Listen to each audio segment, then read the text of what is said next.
Welcome to our channel. మీకు మోకాళ్ళ నొప్పులు ఉన్నాయా అండి? మీకు మోకాళ్ళ నొప్పులు ఉంటే ఈరోజు సార్ చెప్పబోయే రెమెడీని మీరు పాటిస్తే గన షూర్‌గా మీరు మోకాళ్ళ నొప్పుల ప్రాబ్లమ్ నుంచి బయటపడతారు. అట్ ద సేమ్ టైమ్ పూర్తిగా మీరు రివర్స్ చేసుకోవాలి. ఇంకా మోకాళ్ళ నొప్పులు మాకు లైఫ్‌లో రాకూడదు అనుకుంటే గన హోమియోపతి మెడిసిన్ ఉంది. నేను ఈ మెడిసిన్ గురించి కూడా నేను ఎక్స్‌ప్లెయిన్ చేస్తాను.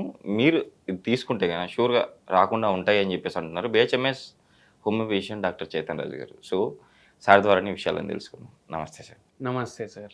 సార్ మామూలుగా మోకాళ్ళ నొప్పులంటే ఒకప్పుడు పెద్దవాళ్ళు చూసేవాళ్ళం సార్. వాళ్ళకి ఏజ్ ఎక్కువ ఉంటది. ఆ ఏజ్‌ని బట్టి మనకు మోకాళ్ళ నొప్పులు వచ్చేవి అని చెప్పేసి మనం కూడా భావించేవాళ్ళము. సో, మెడిసిన్ ఇప్పిచ్చేసి అది క్యూర్ చేసేవాళ్ళం.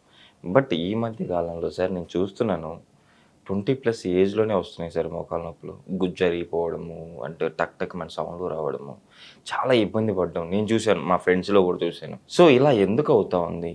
సో, దీనికి పూర్తిగా రివర్స్ చేసుకోవడానికి ఇంకేం ట్రీట్మెంట్ లేవా? మన దగ్గర ఒక పేషెంట్ వచ్చిండే అనమాట. ఓకే. దేనితోటి మోకాలు నొప్పులతోటి ఆస్టియో ఆర్థరైటిస్ ఉండే. ఆ పేషెంట్‌కి వెయిట్ ఏమో 88 కేజీస్ ఉండే. Okay sir. Height sir? Height తక్కువ ఉండే. ఓకే. 5'3", 5'2" ఉండే. ఓకే. కానీ వెయిట్ 86 కేజీస్ ఉండే. అయితే ఏమైందంటే పేషెంట్ ఏం జాబ్ చేస్తుండే అంటే గవర్నమెంట్ జాబ్ చేస్తుండే. ఓకే.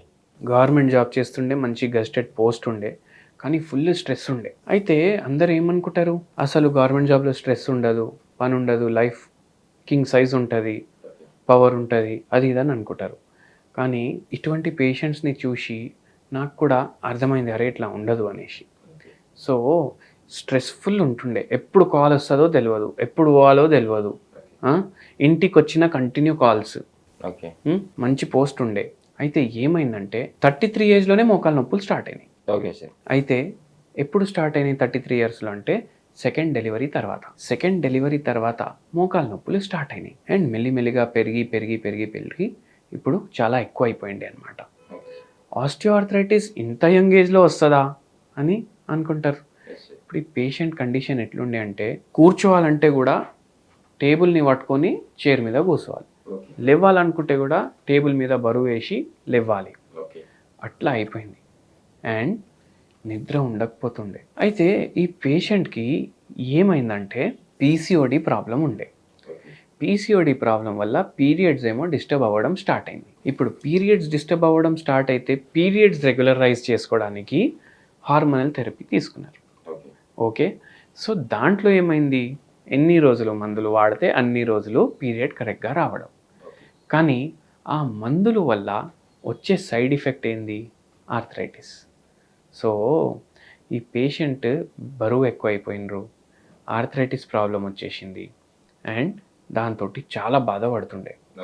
పేషెంట్కి కండిషన్లో ఇంకోటి ఇంపార్టెంట్ ఏముండే అంటే సూదులు ఉంటాయి కదా, సూదులు మోకాల్లో గుచ్చినట్టు ఫీలింగ్ వస్తుండే నడిచేటప్పుడు. ఎందుకు అనిపిస్తుంది సార్ అలా? అట్లా ఎందుకు కనిపిస్తుంది అంటే ఆస్టియో ఆర్థరైటిస్లో ఆస్టియోఫైట్స్ ఫామ్ అవుతాయి.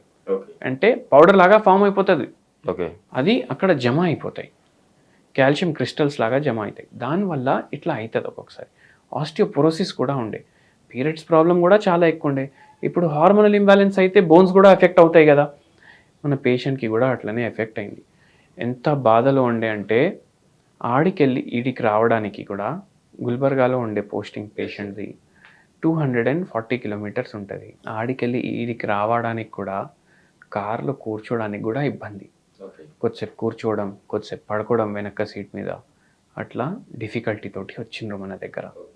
అండ్ మనం ట్రీట్మెంట్ ఇస్తే ఇది మొత్తం రివర్స్ అయింది. ఎలాంటి మెడిసిన్ ఇచ్చారు సార్ మీరు? మనం మెడిసిన్స్ అయితే పేషెంట్ని బట్టి ఇచ్చినాము, కానీ పేషెంట్కి వెరీ ఇంపార్టెంట్లీ ఒక హోమ్ రెమెడీ చెప్పినాము. Okay sir. అది ఏంటంటే మిరియాలు ఉంటాయి కదా. Yes sir. మిరియాలతోటి కూడా మనకు రిలీఫ్ ఉంటుంది ఆర్థరైటిస్ తోటి.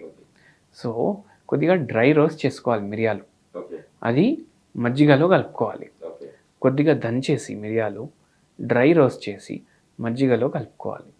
మజ్జిగలో కలుపుకొని దీని మీద కొంచెం సినమన్ పౌడర్ స్ప్రింకిల్ చేయాలి. ఇప్పుడు సినమన్ పౌడర్ అంటే దాల్చిని చెక్క పౌడర్ ఉంటుంది కదా, ఆ పౌడర్ కొద్దిగా స్ప్రింకిల్ చేయాలి.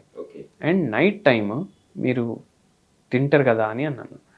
తింటానంటే రాగి గట్కా ఉంటుంది కదా, దాంతో కలుపుకొని తినాలి. Okay sir. ఇప్పుడు ఏమవుతుంది దీంతో, ఇది హోమ్ రెమెడీనా మన డిన్నరా మీరే అర్థం చేసుకోండి. రాగుల్లో మనకు కాంప్లెక్స్ కార్బోహైడ్రేట్స్ ఉంటాయి, ఈజీగా బ్రేక్ డౌన్ అవ్వవు, అయితే వెయిట్ లాస్కి హెల్ప్ చేస్తుంది. పేషెంట్ వెయిట్ ఎక్కువ ఉండే. దాని తర్వాత మిరియాలు ఉంటాయి. మిరియాలు ఏం చేస్తాయి, మన గట్ హెల్త్ని మంచిగా చేస్తాయి. మాల్ అబ్జార్ప్షన్ తగ్గుతుంది. ఎక్కువ ఏదైనా అబ్జర్వ్ అవుతుందంటే అది తగ్గుతుంది. యాంటీ ఇన్ఫ్లమేటరీ ప్రాపర్టీస్ ఉంటాయి, ఎనాల్జెసిక్ ప్రాపర్టీస్ ఉంటాయి. అంటే ఏంది, జర మోకాలు నొప్పులు జర తగ్గిస్తాయి. అందుకే అవి. మళ్ళా మజ్జిగ ఏం చేస్తుంది, గట్ హెల్త్ క్లెన్స్ చేస్తుంది, వెయిట్ తగ్గడానికి హెల్ప్ చేస్తుంది, ప్రోబయోటిక్ లాగా ఉంటుంది. సో అట్లా తీసుకోమని చెప్పాను. కొద్దిగా రిలీఫ్ ఉండే, మన హోమియోపతి తోటి కూడా రిలీఫ్ ఉండే, అండ్ హోమియోపతి తోటి మనం కండిషన్ కూడా రివర్స్ చేసినాము. నిజంగా సార్.